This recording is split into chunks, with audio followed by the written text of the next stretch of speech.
Kami bersyukur anugerah-Mu yang begitu ajaib, melimpah dan luar biasa.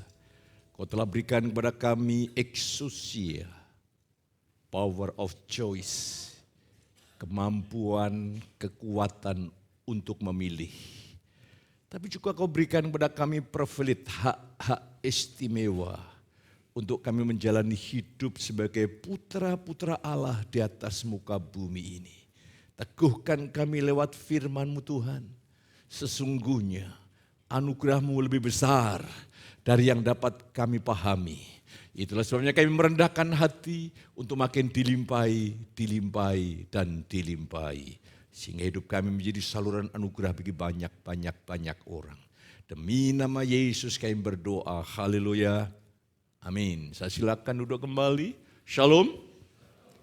Pagi hari ini pagi yang luar biasa karena Tuhan tidak berkata-kata kepada kita, Tuhan tidak berbicara, Tuhan tidak menjamah, Tuhan tidak mengubah, Tuhan tidak membawa kita naik dalam level ilahinya.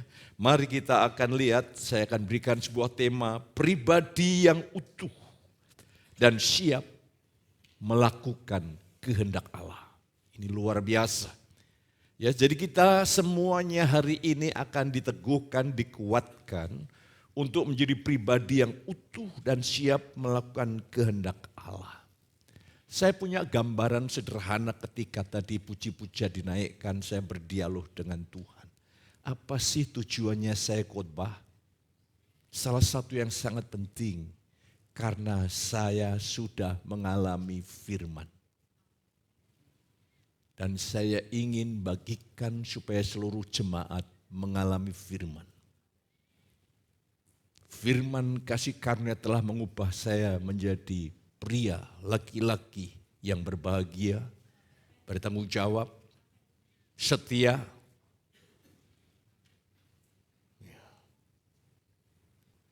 Hati dan kerinduan untuk siap melakukan kehendak Allah. Ketika saya dibawa Tuhan masuk level ini, saya baru bisa membawa saudara untuk masuk level terus naik dan terus naik. Dan saya bersyukur ini semua adalah anugerah Tuhan. Ini semua adalah rahmat, kemurahan, dan kebaikan Tuhan. Mari kita akan buka bersama-sama supaya saudara bisa menikmati anugerah Tuhan. Dalam 1 Petrus 4 ayat 1 dan 2. Saudara bisa baca dari Alkitab, dari LED. Mari kita baca bersama-sama 1 Petrus 4 ayat 1 dan 2. 2, 3.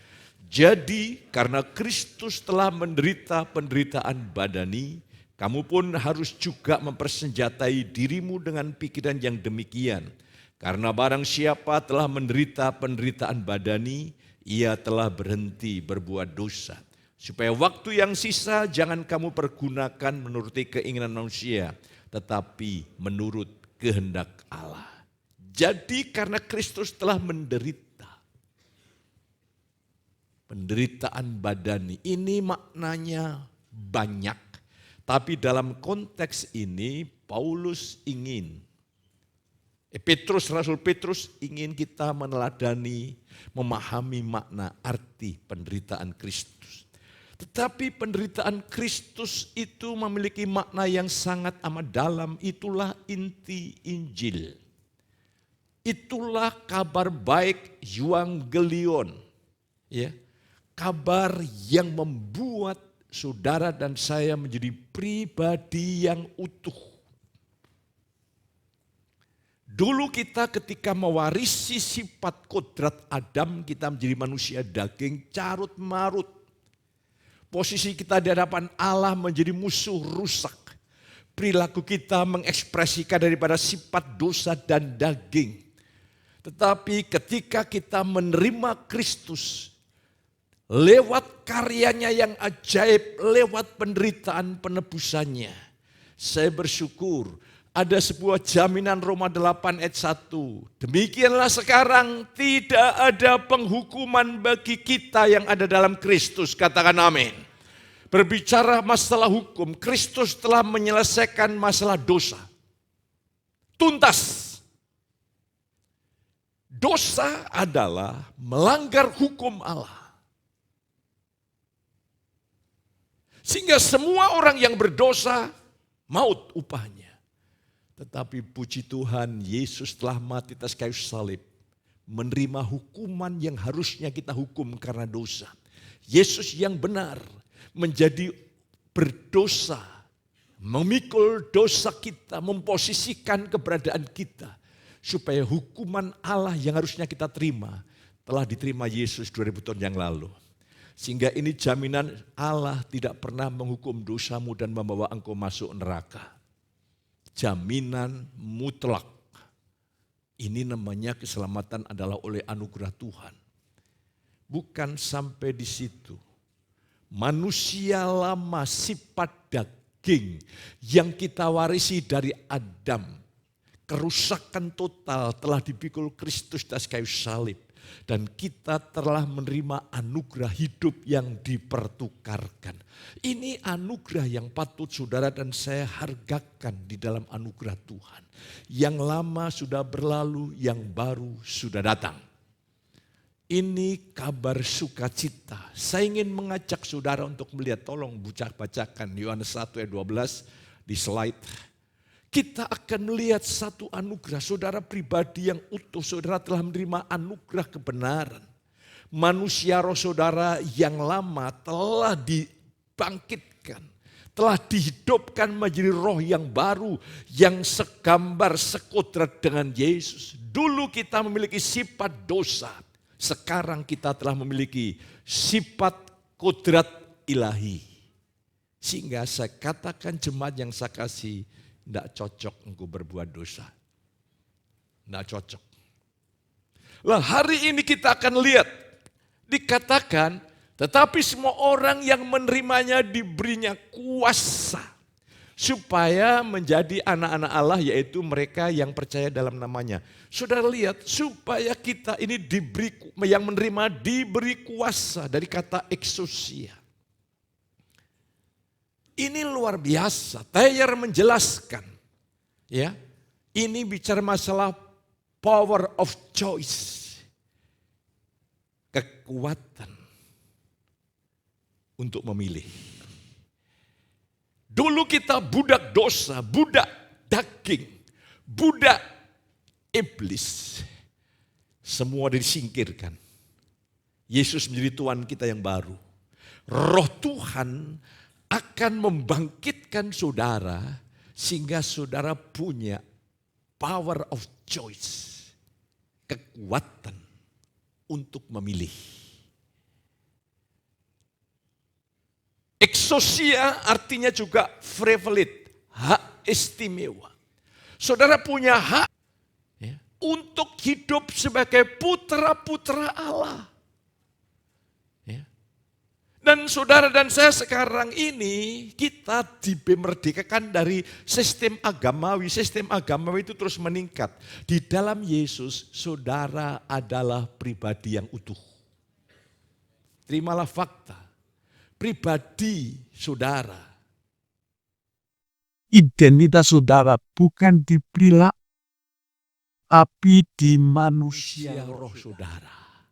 Manusia roh saudara benar, sempurna, kudus seperti Yesus, segambar dan telah memiliki sifat kodrat Kristus. Tapi perilaku kita belum, makanya butuh diajar. Lewat hari Minggu, makanya perlu saudara ikut care group. Supaya apa yang sudah terjadi di dalam kita ini, kita tampilkan, kita ekspresikan dalam hidup sehari-hari. Bahasa Paulus adalah kerjakanlah keselamatanmu dengan takut dan gentar. Coba bayangkan, ini anugerah Tuhan. Saudara ini bukan orang berdosa yang berusaha untuk lebih kudus. Tidak usah saudara lebih kudus, percayalah engkau sudah dikudus. Ya? Sudah di kota kudus maksudnya.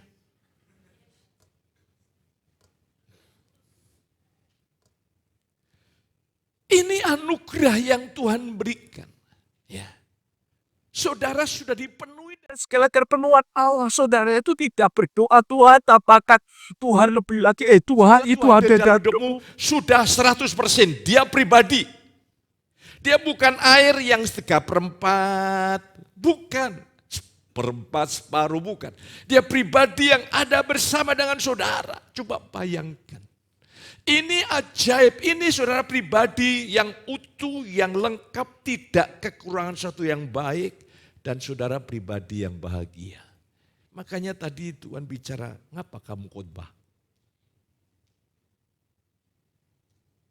Karena oleh anugerah Tuhan, Tuhan telah menjadikan saya pria yang berkemenangan, umat yang berkemenangan. Itulah sebabnya saya berkhotbah.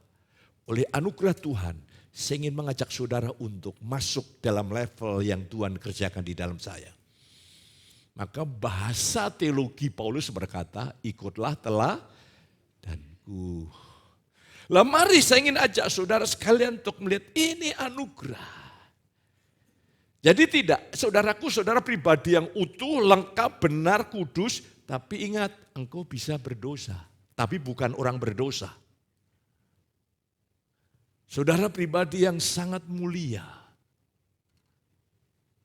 Paulus mengatakan Yesus adalah gambar Allah yang tidak kelihatan. Seluruh hidup Yesus menjadi ekspresi daripada sifat, karakter, dan pekerjaan Allah. Saudara dicipta ulang segambar dengan Yesus. Sehingga saudara level tertentu akan berkata seperti Yesus berkata kepada Filipus. Karena pertanyaan Filipus ini aneh. Cukup tunjukkan satu saja. Tuhan, tunjukkan Bapa. Yesus berkata, Filipus, setelah sekian lama engkau tidak mengenal aku. Aku dan Bapa satu. Kalau engkau melihat aku, engkau melihat Bapa. Ibu-ibu, engkau akan melihat Kristus. Lewat siapa? Ada amin? Tidak usah melihat Yesus jauh-jauh. Suamimu akan dibuat Tuhan bertumbuh dan memancarkan kemuliaan Yesus. Haleluya. Suami-suami berbahagia. Kau akan melihat Yesus lewat istrimu. Amin. Karena apa? Engkau hidup sehari 24 jam dengan pasangan kita. Ketika suami istri saling memancarkan Kristus, betapa indah dan bahagianya rumah tangga saudara. Nah, hari ini mari itulah anugerah, itulah kabar baik. Makanya Injil itu Evangelium itu adalah good news, kabar baik. Ini bukan engkau usahakan, ini telah Yesus lakukan. Yang jadi masalah adalah, nanti saya ingin jelaskan. Saudara hanya mengerti Injil kasih karunia, tapi tidak memahami. Dua hal yang berbeda, walaupun bahasa Inggrisnya understand. Memahami itu lebih dalam daripada mengerti. Saudara mungkin mengerti khotbah, kasih karunia, oh kasih karunia itu begini-begini. Tapi karena kau tidak memahami, saudara tidak bisa mempraktekkan dalam hidup, saudara tidak bisa mengajar orang lain. Maka dari mengerti berubah menjadi memahami, ikutlah guru. Ikutlah juga pendalaman Alkitab yang dilakukan oleh pendeta muda Daniel. Hari ini saya ingin mengajak saudara untuk melihat di sini Rasul Petrus mengajarkan penderitaan Kristus itu menjadi teladan bagi kita. Nah, saya ingin mengajak saudara, penderitaan Kristus sebagai teladan bagi orang beriman. Bahkan saudara dan saya dikaruniakan bukan hanya percaya, tapi juga menderita untuk Yesus. Menderita karena dosa itu sangat buruk. Tapi menderita karena Kristus itu anugerah, itu kemuliaan yang luar biasa. Seringkali kita tidak pahami. Ketika kau melayani disalah mengerti, saudara kecewa, saudara tidak mengerti, engkau dianugerahkan penderita karena Kristus. Lah saudara kekasih, ini berkat saudaraku. Filipi 1:29 berkata, sebab kepada kamu dikaruniakan bukan saja untuk percaya kepada Kristus, melainkan juga untuk menderita untuk Dia. Pertanyaannya, apa makna penderitaan Kristus bagi kita? Saudara tidak perlu mencari penderitaan. Kalau engkau hidup dalam kebenaran sungguh-sungguh, engkau pasti mengalami penderitaan. Di dalam birokrasi, di marketplace, dimanapun. Kalau saudara betul-betul lurus, sudah tidak usah mengundang penderitaan. Penderitaan akan datang sendirinya. Sebab dunia yang pernah menganiaya Yesus, dunia yang sama juga ingin menganiaya saudara. Saya ingin mengajak saudara hari ini, saudaraku, apa artinya Rasul Petrus, jikalau orang telah menderita penderitaan badani, maka ia tidak berbuat dosa lagi. Apa artinya bagi kita, saudara kekasih? Jika seseorang telah berani menanggung penderitaan badani karena kebenaran, berarti orang itu sedang membayar harga demi keinginannya untuk hidup kudus, maka orang itu dengan sendirinya akan berhenti dari dosa. Rasul Petrus dalam ayat 2 tadi mengajarkan, sedang mendorong orang-orang percaya untuk berjuang demi kekudusan.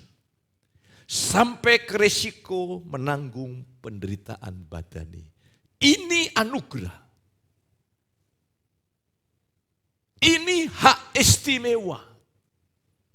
Ini namanya adalah power of choice.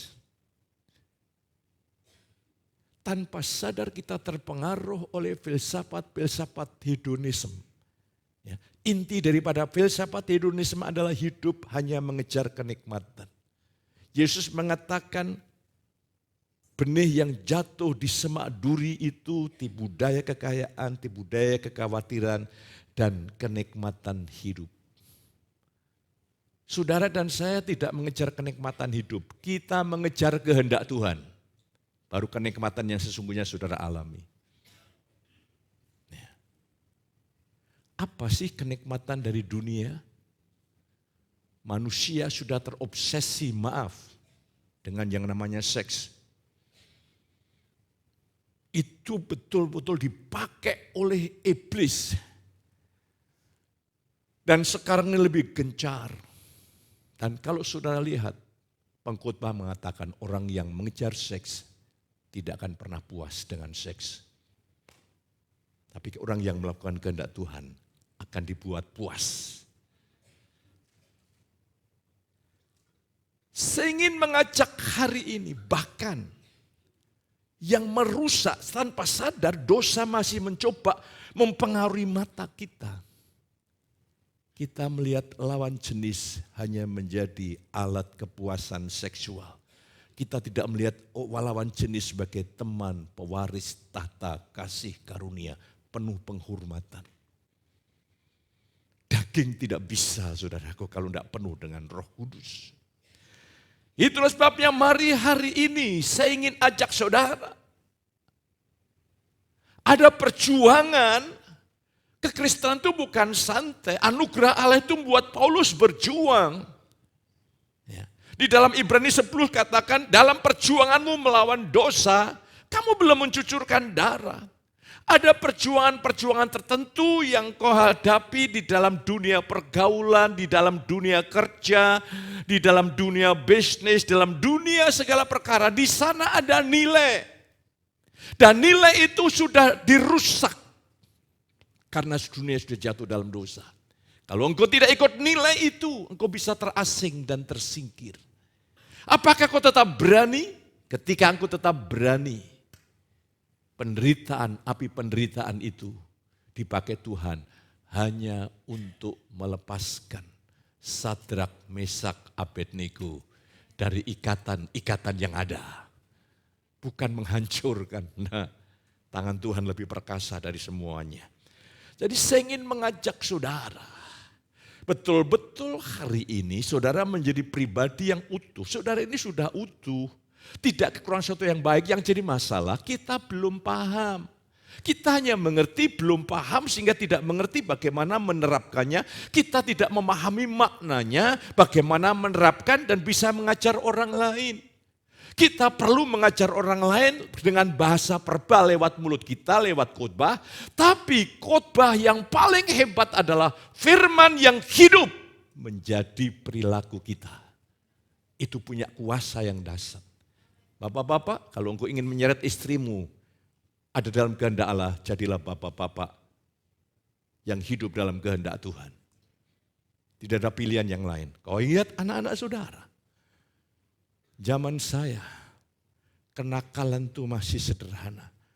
Saya sama teman-teman itu ikut kemah gitu, betapa bangganya kalau bisa mengambil mangga tetangga dan tidak ketahuan. Bangga, aku udah lama ini. Sekarang bukan mangga tetangga, tetapi anak tetangga. Kau pertaruhkan anak-anakmu? Saudara harus berpikir, kalau saya nanti mati, bagaimana anak-anak saya, bagaimana keturunan saya? Warisan yang terhebat bukan uang, iman dan keteladanan hidup.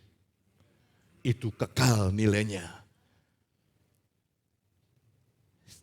Mari hari ini saya ingin mengajak saudara untuk melihat. Ketika anugerah Allah bekerja kuat dalam kehidupan kita melalui Injil, Roh Kudus akan menyadarkan dan meneguhkan bahwa saudara ini adalah pribadi yang utuh, benar, kudus di pemandangan Allah. Ini aspek rohania. Ingat kalau Tuhan bekerja dari dalam keluar. Kalau dunia iblis itu bekerja dari luar ke dalam. Maka saya tidak mau mencoba merubah perilaku saudara. Saya ingin rohmu kuat, baru nanti diajari perubahan perilaku. Lah, hari ini saya ingin ajak Tuhan, sementara saya berkhotbah ini, Roh Kudus saya izinkan melalui roh saya untuk mengalir dan menjamah roh saya, roh saudara, itu namanya pelayanan rohani. Sehingga siang pagi hari ini ketika kau terbuka, rohmu digugah, rohmu dibangkitkan, rohmu diberikan kesanggupan untuk menjalani kuasa, kekuatan untuk memilih, atau privilege, kebebasan untuk memilih. Sebagai manusia berdaulat, seperti beberapa minggu yang lalu, dengan iman kita siap, saudara dan saya setiap saat untuk selalu memilih, melakukan kehendak Tuhan. Ingat, exousia artinya power of choice. Kuatan, kuasa untuk memilih. Dan hari ini, gunakan itu untuk saudara setiap saat memperlengkapi diri untuk selalu memilih yang benar. Sebagai manusia baru dengan roh yang baru dan saudara saya diberi hati yang baru, saudara telah diberi kecenderungan hati yang baru, yaitu suka melakukan kehendak Allah. Dulu kita punya kecenderungan yang lama, ya. Kecenderungan daging itu ya saudara bisa banyak pengalaman dengan masa lalu saudara. Daging itu tidak bisa dirubah, ya sudah seperti itu sampai kekal seperti itu. Contohnya bangsa Israel itu berjalan 40 tahun, pindah geografis, pindah ini, kedagingannya tidak berubah. Dibunuh aja oleh Allah di padang gurun, selesai saudaraku. Lah, hari ini saya ingin mengajak saudara dan saya untuk melihat. Sekarang Tuhan berikan pada saudara hati yang baru, hati yang taat, hati yang lembut, dijauhkan dari hati yang keras. Berarti saudara dan saya kalau kita hidup sehat secara rohani, kecenderungan, kesukaan untuk melakukan kehendak Allah itu juga bertumbuh. Makin lama kecenderungan untuk yang berbuat negatif itu makin tersingkir, itu otomatis. Ya. Mari hari ini saudaraku, jadilah saudara, bagaimana kau memiliki kerohanian yang sehat? Sederhana, bangun persekutuan dengan Tuhan yang baik dan intim. Ranting tidak bisa berbuat apa-apa dari dirinya sendiri. Tapi kalau saudara dan saya melekat pada pokok anggur, Tuhan menjamin engkau berbuah lebat.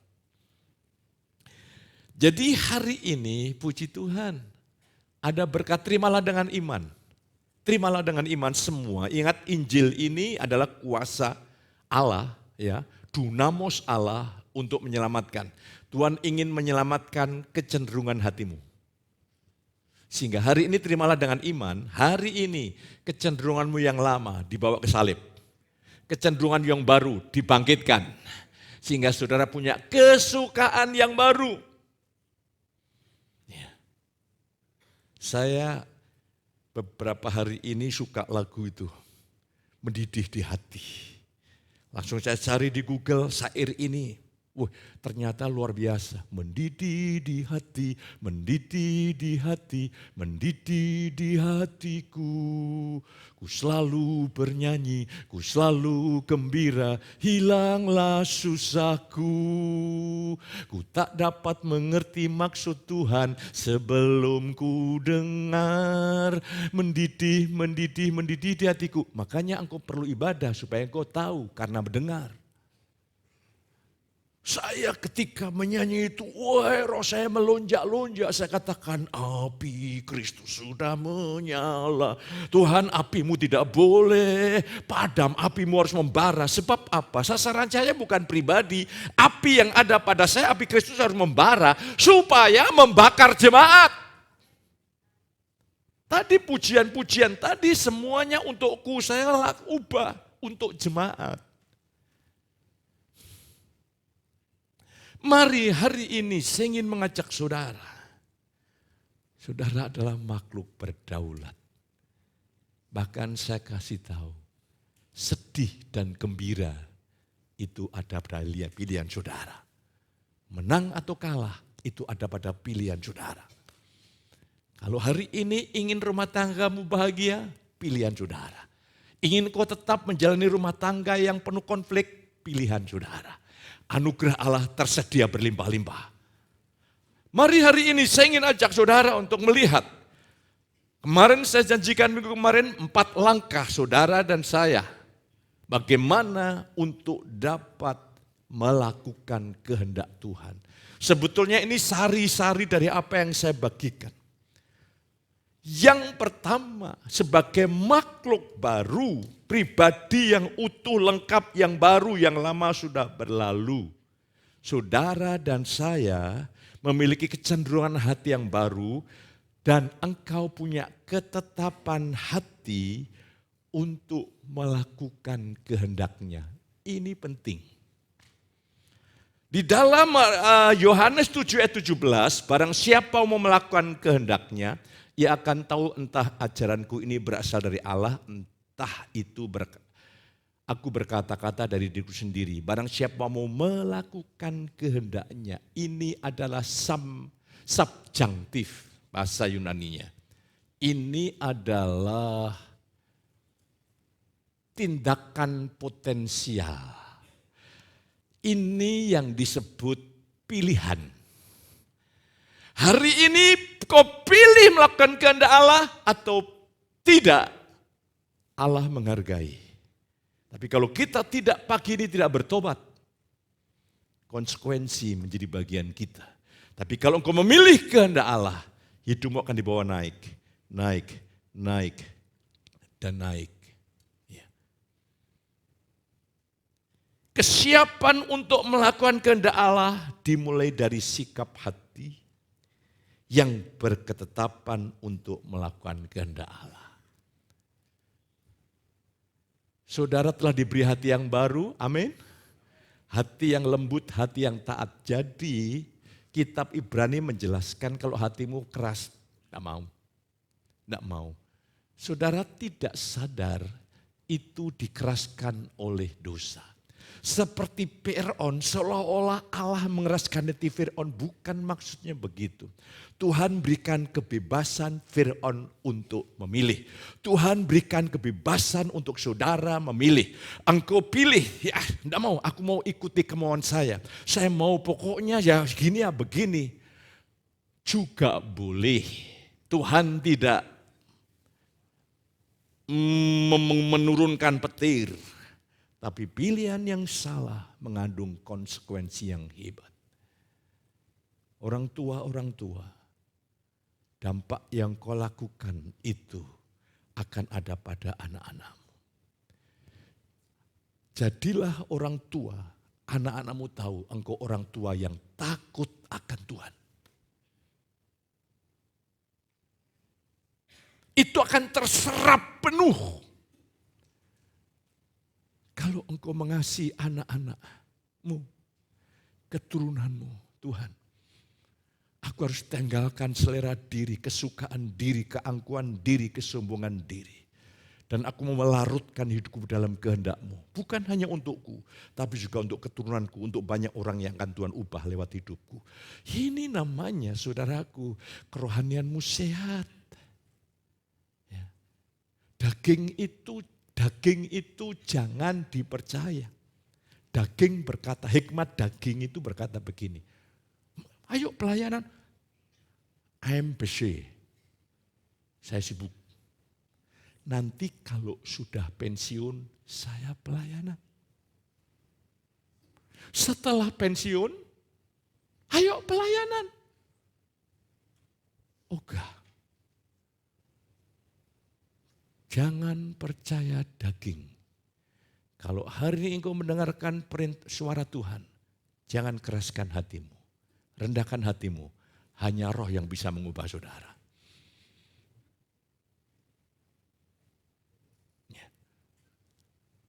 Ini Alkitab ini bukan wacana untuk diketahui dan untuk menjadi bahan diskusi untuk menunjukkan kesombongan diri.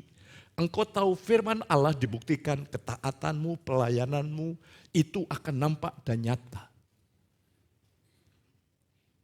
Saudara bisa belajar bahasa Yunani, bahasa Ibrani, tapi kalau tidak ada yang menuntun, kau tidak mengerti kasus-kasusnya.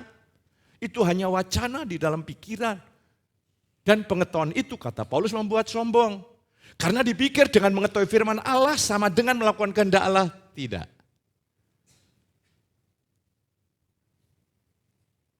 Melakukan kehendak Allah adalah pahami firman, bertindak di atas kebenaran firman. Hari-hari ini pisau yang Tuhan kasih firman itu adalah pedang bermata dua, tajam bagi saudara dan bagi saya. Karena Tuhan mengasihi. Sebab Tuhan tidak ingin engkau menangis, berkepanjangan menangisi keluargamu, menangisi hubunganmu dengan suami istri, menangisi ekonomi, menangisi. Tuhan ingin engkau menghapus air matamu, tapi Tuhan tidak bisa karena Tuhan memberikan kepada saudara kekuatan, kuasa untuk memilih. Ya. Mari hari ini sebagai seorang bapa rohani saya berdoa terus supaya anugerah Tuhan makin dicurahkan. Dan hari ini sudah berkata, Tuhan aku ingin menjadi pelaku-pelaku firman. Tuhan merubah aku dari pendengar menjadi pelaku-pelaku firman. Engkau sedang mengalami level ilahi. Selanjutnya yang kedua, kita akan lihat saudara yang kekasih. Menerima wahyu mengenai kehendak Allah dalam intuisi, bukan di pikiran. Ingat, saudara dan saya ini adalah aku yang baru ini perlu mengenal. Aku yang baru, dulu aku yang lama sudah disalibkan. Aku yang baru, roh yang lama sudah dihidupkan. Diberi hayat ilahi. Itulah roh kita yang baru. Aku yang baru ya aku seluruh hidup kita ini. Aku yang baru, manusia rohku yang baru. Aku memiliki jiwa dan memiliki tubuh. Aku harus mengendalikan pikiran, perasaan, keinginan. Aku harus mengendalikan tubuh. Tetapi aku menolak hayat jiwa. Hayat jiwa ini adalah tercemar dan ini hanya bisa hidup untuk egoistik. Mementingkan diri sendiri.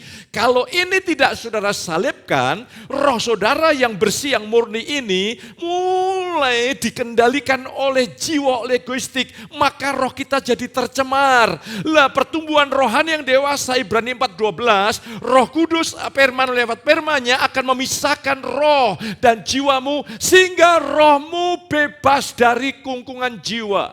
Buktinya hari ini. Kalau banyak perkara-perkara di dunia sudah cukup untuk membuat batinmu resah, itu jiwamu masih mencoba untuk mengendalikan roh. Karena jiwa selalu menuntut, menginginkan, mendambakan, memegang hal-hal yang terlihat, hal-hal yang bisa dirasa. Kalau orang Kristen yang jiwani itu ukurannya perasaan, itu merusak roh kita. Orang benar akan hidup oleh iman. Dan disinilah sebetulnya peperangan. Lah saudara harus punya roh yang kuat. Sehingga roh saudara dipisahkan dari jiwa, roh saudara akan keluar murni. Saya masih menggunakan pikiran ketika saya mendapatkan firman di dalam intuisi, dalam batin. Intuisi itu perasaan roh. Saya tidak mendengar suara Tuhan, tapi ada sebuah keyakinan batin, kepastian batin.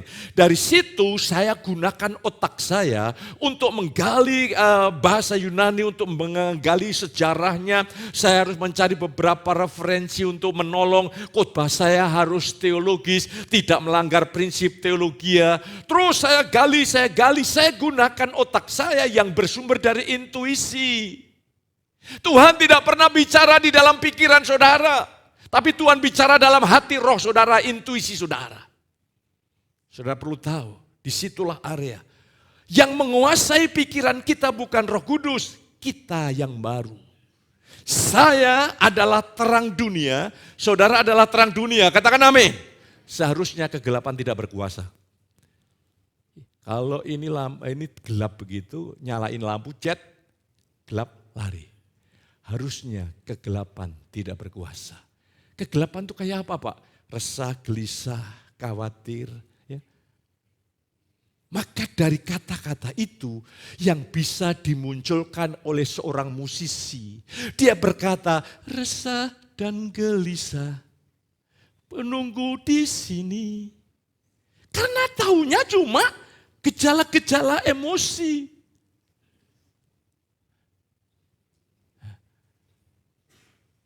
Akhirnya malu sama saudara ini nampaknya juga lagu-lagu itu apa? Karangan siapa?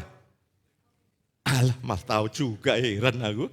Saudara ya enggak apa-apa, haleluya. Nanti saudara dibawa levelnya lagunya Obu Mesak itu.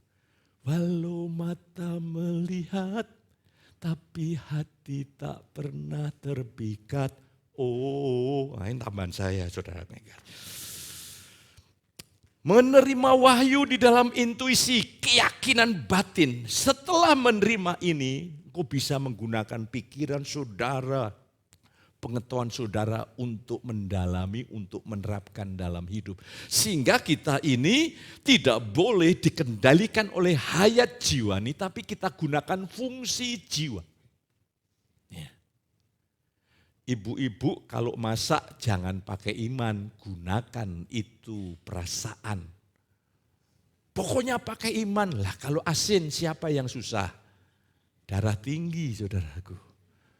Harus tahu penerapannya. Tapi kalau masalah Tuhan, dia berfirman selalu ada di dalam intuisi. Lah pikiran kita ini untuk memahami yang di dalam ini, sehingga kita bisa memahami, kita bisa menerapkannya dalam hidup. Mari jangan sampai terbalik-balik. Jadi saudara harus menerima firman, dikatakan sebab itu janganlah kamu bodoh. Tetapi usahakanlah supaya kamu apa? Mengerti. Itu bahasa Inggrisnya understand. Bukan mengerti, memahami. Tadi sudah saya jelaskan, mengerti dan memahami dua hal yang sama tapi berbeda. Memahami itu mengerti lebih dalam, memahami itu mengerti makna dari apa yang saya khotbahkan. Kalau saudara tidak memahami khotbah saya jadi hukum Taurat. Tapi kalau saudara memahami khotbah yang kelihatannya kayak hukum ini penuh dengan anugerah Tuhan yang luar biasa. Mari saudaraku, saudara harus memahami firman, memahami hidup. Ya. Saudara harus menjadi orang dewasa itu memiliki filosofi hidup. What are you looking for? Dalam setiap yang kau lakukan, engkau harus bisa bertanya, apa yang sedang aku cari? Kalau engkau mencari kebahagiaan dari dunia ini di luar Tuhan, jiwamu yang sedang berperang. Kalau engkau unstabil, tidak stabil, naik turun, engkau tidak berjalan dengan iman, engkau berjalan dengan perasaan. Ketika engkau memahami itu, saudara bisa makin dewasa. Dewasa itu apa?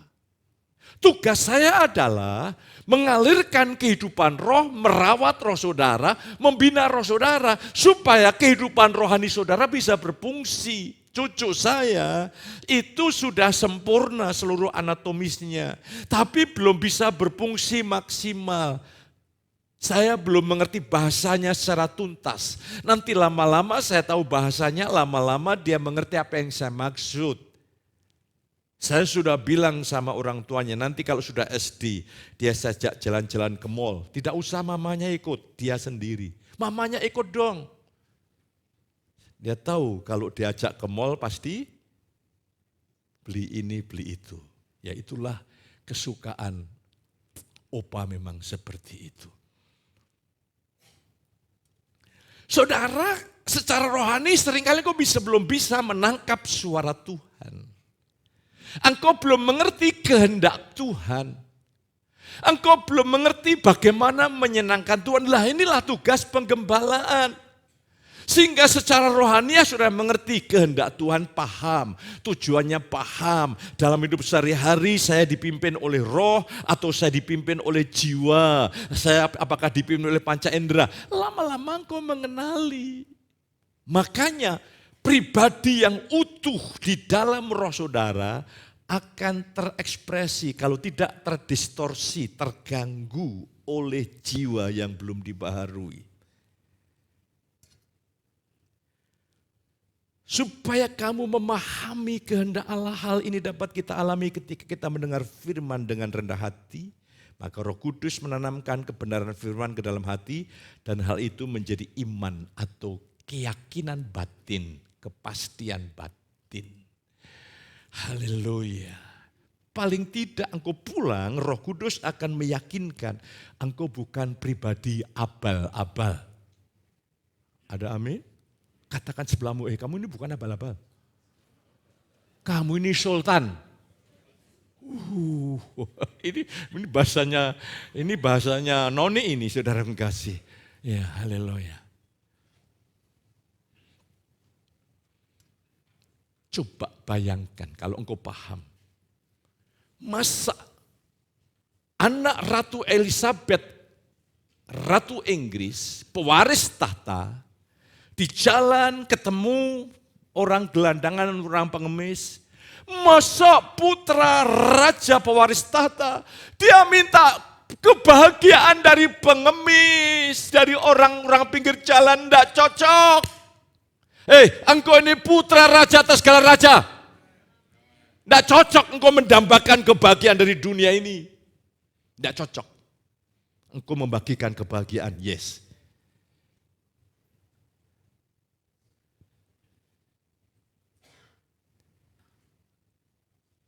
Hari ini, ketika imanmu terbuka, engkau orang yang bahagia. Tuhan kan berkata kepada perempuan Samaria, saya ulangi karena ini tugas penggembalaan. Kalau engkau minum air ini, engkau minum sumur Yakub, sumur yang terbaik di lingkungan Samaria. Engkau haus, barang-barang dunia ini hanya bisa memberikan kehausan, tapi tidak bisa memberikan kepuasan. Maka Yesaya berkata, mengapa kamu belanjakan uang untuk sesuatu yang tidak memuaskan? Tapi Yesus berkata, kalau engkau percaya kepadaku, itu adalah bentuk kalimat sudah selesai sekali, bukan diulang. Kalau engkau percaya kepadaku. Ya. Ini bentuk hanya sekali percaya, bukan kalau engkau minum air, artinya minum dan minum dan minum, ini berkali-kali, engkau tetap haus. Tapi kalau engkau percaya kepadaku, ini tindakan sekali, engkau tidak akan haus untuk selama-lamanya. Aku akan menjadi mata air di dalam dirimu yang terus-menerus mengalir. Dan engkau tidak akan pernah haus untuk selama-lamanya. Katakan amin. Mengapa engkau masih haus perkara dunia ini? Karena engkau tidak, iman saudara tidak bertumbuh bahwa sumber kepuasan yang sejati itu Yesus. Ketika engkau puas dengan Yesus, engkau bisa menikmati barang-barang yang engkau miliki. Baru itu hidup yang sejati. Jangan mendambakan kebahagiaan dari dunia. Dunia yang sudah menyalibkan Yesus ini, dia ingin berusaha menyalibkan, menghancurkan iman saudara. Kita harus menerima pewahyuan seperti ini. Maka lu pujian kan? Bersama dia hatiku. Ya, sudah hafal.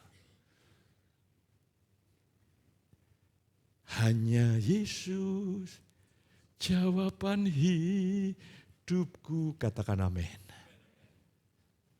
Tapi mengapa Pak kok saya belum puas, belum bahagia? Jadi masalah bukan engkau Yesus titik. Harapanmu nih kepada dunia, air dari dunia ini, percayalah. Salomo itu memiliki semuanya, dia tidak berkata di dalam kitab pengkhotbah, "Hei, aku puas, aku laki-laki yang paling bahagia di dunia." Tidak. Tapi dia berkata, semua adalah sia-sia. Mari pagi hari ini saya ingin mengajak saudara. Yang ketiga, supaya saudara dan saya bisa terus. Setelah saudara punya kecenderungan, jadi dari rumah saudara sudah lihat gini, saya dengar khotbah, saya akan taati. Ya. Jangan saudara, makanya kalau kamu pergi ke rumah Tuhan, jagalah langkahmu. Jadi jangan sampai dari rumah begini. Ya, daripada nanti kalau saya tidak ke gereja, dibesuk oleh tim besuk oleh Pak Gembala, daripada tidak enak tak ke gereja saja. Tapi tanpa sadar sudah mulai melengkapi dengan sikap hati. Aku tidak mau dengar khotbah. Aku mendengar tapi tidak mendengarkan. Aku tidak mau berubah. Tuhan menghargai tapi ada konsekuensi yang hebat. Saya ingin mendewasakan saudara. Roh Allah ketika saudara mengambil keputusan, yang kedua firman Allah diberitakan, di dalam firman Allah itu ada kuasa. Sekali lagi, di dalam firman itu ada kuasa. Injil adalah kekuatan Allah, kuasa Allah yang menyelamatkan. Katakan amin. Saya sedang memberitakan Injil, ada kuasa, ada dunamos. Ketika saudara dari awal sudah mulai rindu, siap kecenderungan yang siap melakukan kehendak Allah, begitu firman Tuhan ditanamkan, langsung Filipi 2 ayat 13, Tuhan bekerja di dalam kemauan saudara. Kemauanmu dibangkitkan. Tekadmu dibangkitkan. Diteguhkan. Inilah poin yang ketiga. Karena Allah lah yang mengerjakan di dalam kamu, baik kemauan maupun pekerjaan menurut kerelaannya. Allah hanya mencurahkan kekuatan jika kita merindukan dan menginginkan untuk taat. Ketika saudara dan saya menolak untuk taat, Allah tidak bisa berbuat apa-apa. Karena Allah menghargai kedaulatan manusia. Kalau kita salah pilih, kita akan mengalami konsekuensinya.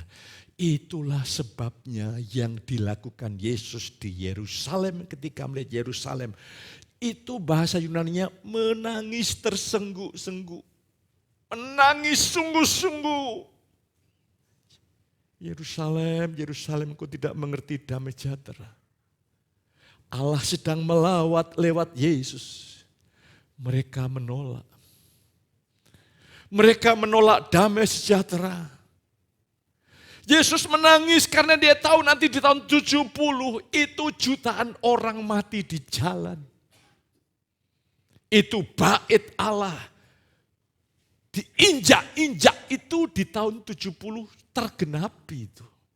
Sampai dihancurkan, tidak ada bata yang berdiri di atas bata yang lain.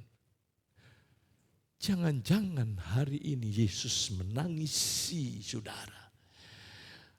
Karena Engkau tidak tahu tangisan Tuhan adalah, nah, kau tidak tahu konsekuensi yang harus kau tanggung. Kau tidak tahu konsekuensi yang harus keturunanmu tanggung, nak. Saudara lihat, Daud, Tuhan berkata, keturunan kamu menjadi raja-raja. Betul, keturunan Daud menjadi raja-raja. Dan Yehuda pecah karena dosa Salomo. Karena Salomo berdosa, itu, waduh, dampaknya ke kerajaan terpisah dari Israel dan Yehuda kacau. Tuhan seringkali Roh Kudus itu berduka. Saudara tahu, jangan mendukakan Roh Kudus. Mendukakan itu hanya bisa dialami oleh orang yang mengasihi dan punya hubungan yang dekat.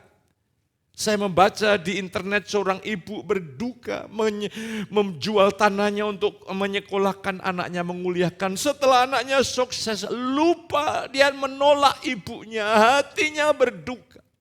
Saudara seringkali tidak merasakan duka cita Roh Kudus. Karena dia tidak mau engkau menderita bersama dengan dunia ini. Tuhan ingin kau jadi berkat di tengah-tengah dunia ini.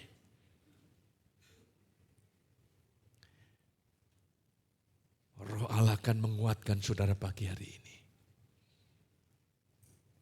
Yang keempat,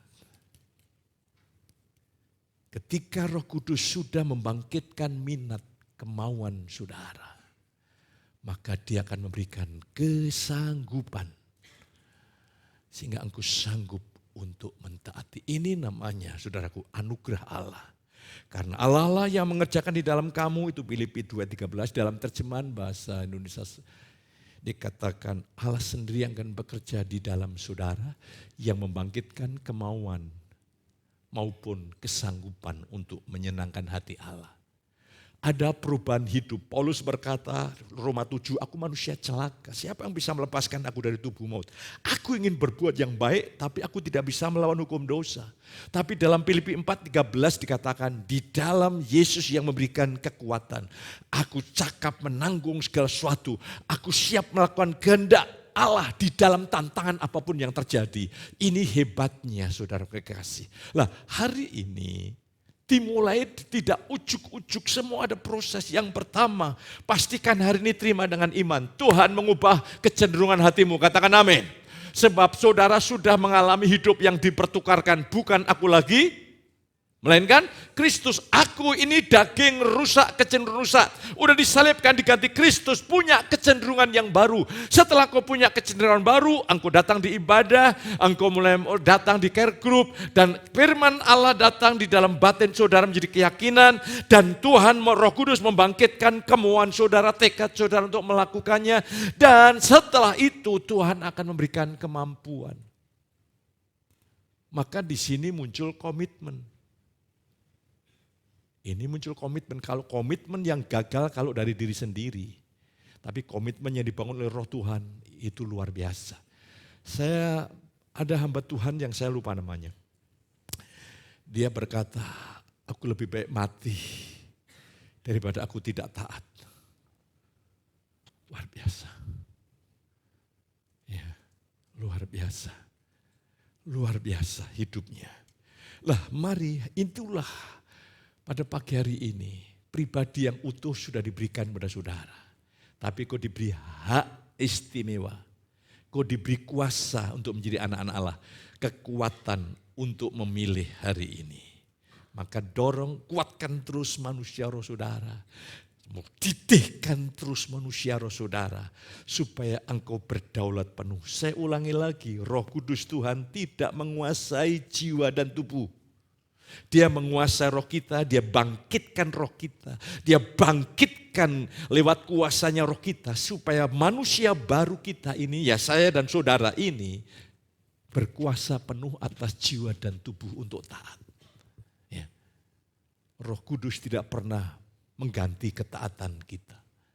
Tapi Roh Kudus menguatkan kita, engkau memilih taat, engkau menggunakan pikiranmu, memilih pikiranmu, memikirkan yang baik atau yang tidak. Engkau punya kebebasan penuh, luar biasa. Dan yang kita lihat selanjutnya, kita bukan, saudara dan saya bukan robot atau mesin. Tetapi saudara saya adalah kawan sekerja Allah.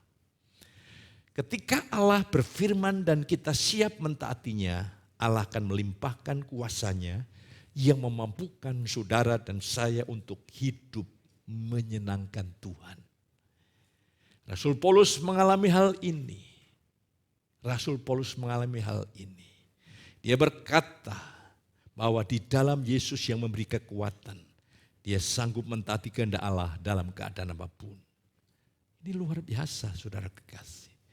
Ingat, saya ulangi lagi. Allah bekerja karena kita bukan mesin, bukan robot. Kalau kita aktif. Iblis akan bekerja syaratnya kalau kita pasif. Sehingga iblis bisa leluasa. Apakah saudara tidak sadar?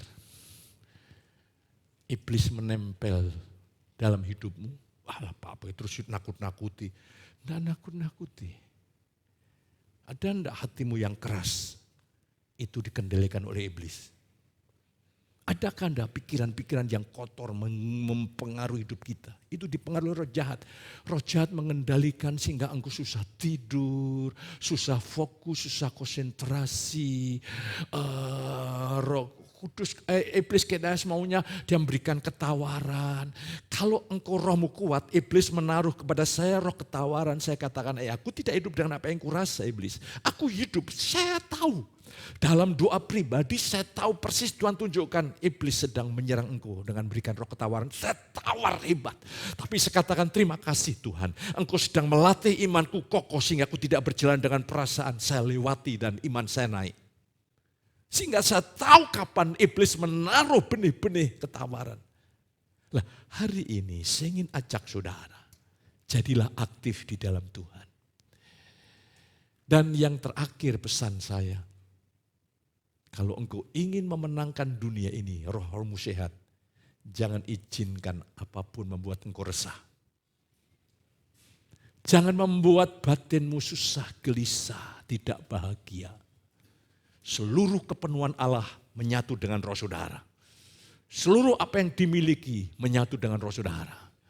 Ketika saudara mulai resah gelisah, kau yang sudah berdoa bahasa roh masuk kamar berdoa bahasa roh. Sampai meluap-luap kembali, perkatakan firman, deklarasikan firman. Saya sekarang hanya menjaga itu. Kalau sudah mulai resah roh, itu artinya apa? Di sini banyak dokter. Tubuh ini sangat kompleks dan hebat. Lapar artinya tubuh saudara ini memberi sinyal. Kepala pusing artinya tubuh ini memberi sinyal ada bagian anatomi tubuh saudara yang tidak sehat.